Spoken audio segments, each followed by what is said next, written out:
दोस्तों अभी सुबह के हो रहे हैं 5:50 और अभी मुझे 4 घंटे की ड्राइव करनी है। ड्राइव करने के बाद हम पहुंचेंगे उस डेस्टिनेशन पे और मैं दिखाता हूं कि हमारी डेस्टिनेशन कहां पे है। तो हमको जाना था हैमिल्टन से थाउजेंड आइलैंड्स, जो कि 3 से 3.5 घंटे की ड्राइव पे था।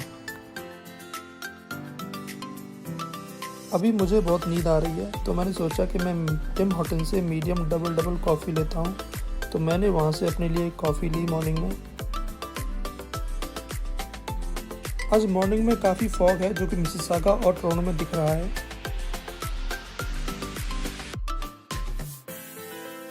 पता नहीं यार, इतना टोरंटो में ट्रैफिक कहाँ से आता है। आप किसी टाइम पे आ जाओ, यहाँ पर ट्रैफिक आपको हमेशा ही मिलेगा। अभी मैं रुका हूँ 401 के ऑन रूट पे। मुझे वॉशरूम जाना था और मुझे अपनी कार को रेस्ट भी देना था।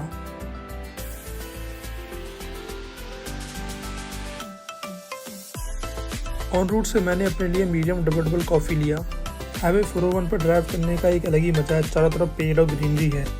अभी भूख लगी थी और मैकडी में ऑप्शंस काफ़ी सारे थे, तो फिर मैंने वहाँ से एक वेजी बेगल लिया अपने लिए।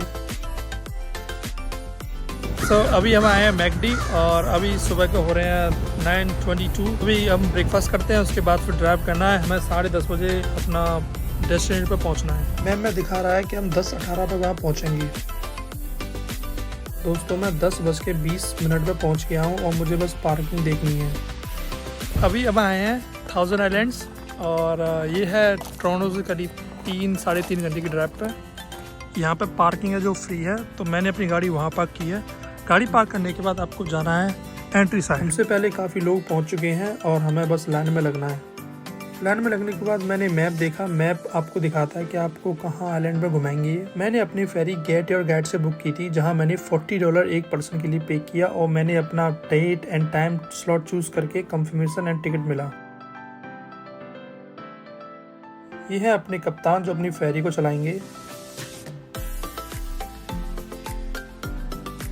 लेक का पानी इतना साफ है कि आप उसकी सरफेस को भी देख सकते हैं।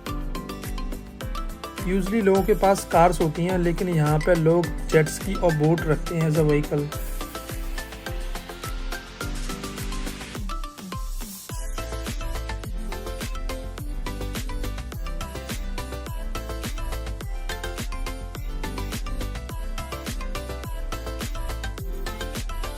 ये सीन्स हॉलीवुड मूवीज की याद दिलाते हैं। आप अगर हॉलीवुड मूवीज में देखते हो तो ऐसे ही घर और ऐसे ही लेक्स दिखाते हैं वहाँ।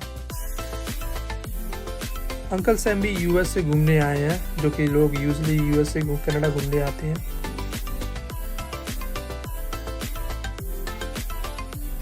देखिए दोस्तों, यहाँ पे अपने लोगों के पास पर्सनल गैराज है जहाँ अपनी वो बोट पार्क करते हैं।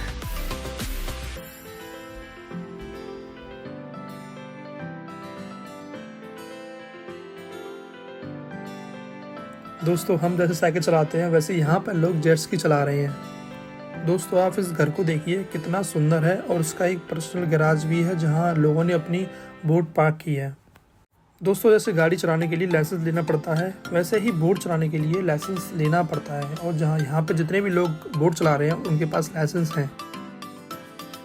पानी इतना साफ है कि आप पानी की सरफेस को देख सकते हैं, जो कि ग्रीन कलर की शो हो रही है।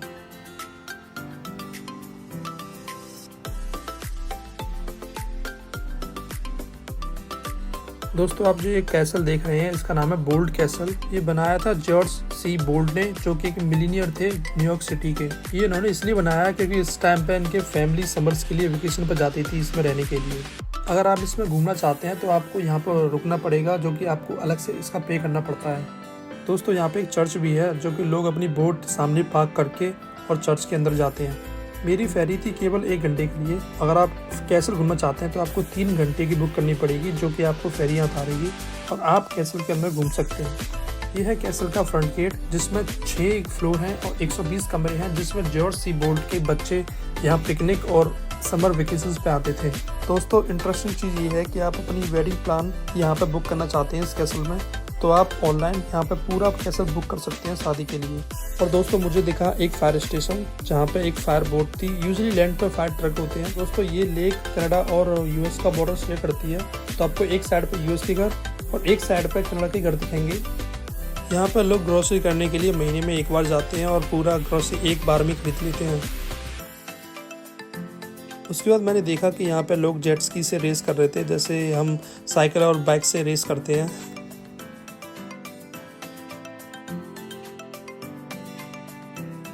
यहाँ की लाइफ एकदम डिफरेंट है। देखिए ये लोग कैसे पानी में नहा रहे हैं अपनी जेट स्की पानी में ही छोड़ के। ये सब देखते देखते मेरे दिमाग में आइडिया आया कि यहाँ पर घर कैसे खरीदा जाए, क्योंकि यहाँ पर लोगों के पास अपने ही इंटरटेनिंग चीज़ें हैं। और बस हम पहुँचने वाले हैं। जो हमारे चाचा हैं वो रस्सी से इस बोट को वहाँ बांधेंगे। ये था बोट का पूरा व्यू। लोग अपना पूरा टूर बुक करते हैं। यहाँ पर लोग फेरी के लिए आए और अपनी नेक्स्ट डेस्टिनेशन पर जा रहे हैं। तो दोस्तों उसके बाद मुझे दिखी एक कैट जो काफ़ी शांति से पेड़ के नीचे सबको देख रही थी। तो दोस्तों ये था हमारा 1000 आइलैंड का एक्सपीरियंस, जो कि एकदम आउटस्टैंडिंग था। ये आप जो बोट देख रहे हो, एक्सपीरियंस बहुत ही अच्छा था। अगर आप टोरंटो के आसपास रहते हो तो आपको 2 से 3 घंटे की ड्राइव करनी है। उसके बाद आप यहाँ एंजॉय कर सकते हो। करंटली मैं हूँ ब्रोक्सविल सिटी में और मैंने अभी अपनी कार में गैस फिल किया है, तो आप बोल सकते हो पेट्रोल फिल किया है। उसके बाद मुझे कुछ खाना भी है। गैस टैंक $75 में पूरा फुल हो गया था, जो कि काफ़ी था। अभी मैं आया हूँ ब्रोक्सविल डाउनटाउन में और मैं आपको दिखाता हूँ यहाँ पे एक सीक्रेट टनल है। ये है ब्रोक्सविल रेलवे टनल। जैसे कि आप देख सकते हैं कि इन्होंने टनल के बाहर टूरिस्ट के लिए वार्निंग लिखी है। दोस्तों इस टनल को बोला जाता है ब्रोक्सविल टनल, जो कि ब्रोक्सविल डाउनटाउन में है। ये 1816 में बनाया गया था, जो कि कनाडा का पहला टनल था। इस टनल के अंदर कुछ पिक्चर्स भी डिस्प्ले की हैं, जो कि दिखाते हैं कि उस टाइम पे कैसे इस टनल को बनाया गया। अगर आप डोनेशन करना चाहते हैं तो जस्ट आप डोनेशन बॉक्स में पैसे डाल सकते हैं। दोस्तों इस टनल का फ्लोर पूरा वेट है, जो कि पानी की बूंदा ऊपर से गिर रही हैं और उसकी वजह से जो फ्लोर है पूरा वेट है और उसमें पानी भी है।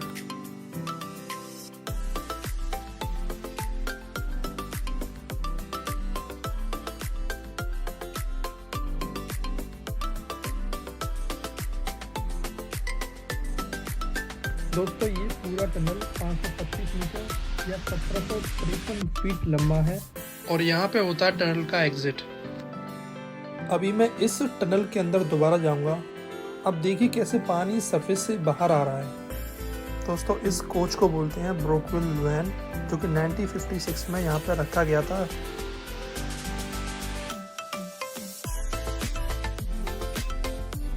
दोस्तों ये है ब्रोक्सविल फेरी डिपोट, जो कि 1850 से 1950 तक इसको डिफरेंट फेरी सर्विसेज के लिए यूज़ किया गया था।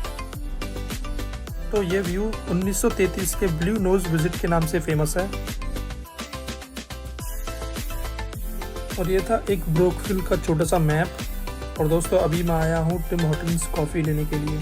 तो दोस्तों 1000 आइलैंड्स एंड ब्रोक्सविल की ट्रिप हुई पूरी। मैंने ये पूरे एक दिन के लिए प्लान की थी, जिसमें आप ड्राइविंग, लंच और काफी जगह घूम सकते हैं। इसमें मेरा $40 की फेरी, $50 का लंच और $60 का गैस लगा, जो कि $150 पूरा खर्च हुआ। मैं आपको हाईली रिकमेंड करूंगा कि आप वहां घूमने जाएं। आपका कोई भी डाउट है तो मुझसे पूछें, कमेंट करें।